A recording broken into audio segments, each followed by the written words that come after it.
Chairman, members of the board and staff, thank you for allowing us to be here. Marty has asked me to come speak about the easement itself. Most easements, when they're created, state a purpose for what it is. The vast majority of them for ingress and egress to property. Sometimes it can be for other things, but most of those are for that purpose. This easement was created back in 1981, and it said very little. It said this includes a right-of-way from the southwest corner of the above tract to U.S. Highway 64 as indicated on the above plat and survey.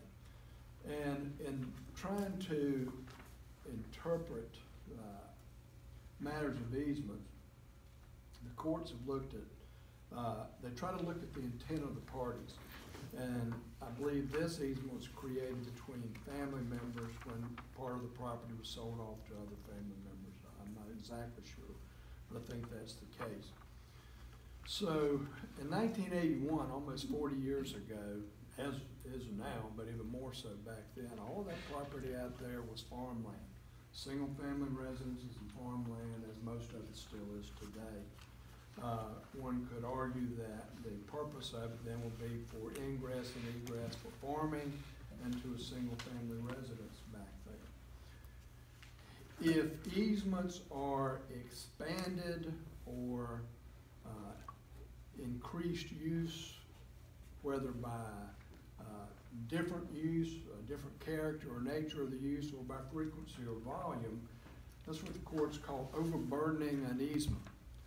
And they have held many times in the past that you cannot unreasonably overburden an easement. And they look at them on a case-by-case basis. Obviously, they're very fact-specific. So, you know, you look back in the intent when this was created in 1981 for ingress and egress back to the property for house or farming or whatever, it certainly wasn't contemplated at that time that you would be having athletic contests out there with many vehicles coming through there on this private lane right across Mr. Rayner's property.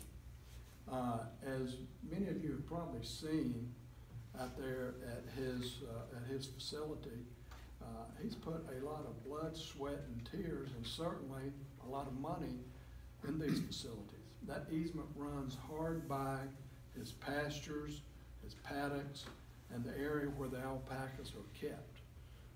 We believe that the courts would certainly construe this as being an overburdening of that easement and could therefore disallow it. Who is to control, if you were to pass this, what happens out there? Suppose this catches on and you've got people coming from everywhere going to these athletic events.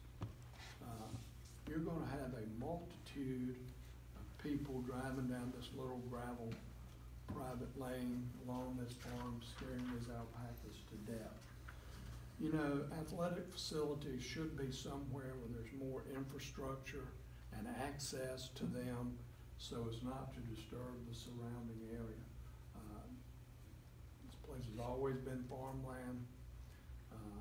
When this easement was created, it's farmland, and we would contend that this easement is not suitable for what they're asking for, and it would definitely be an overburdening of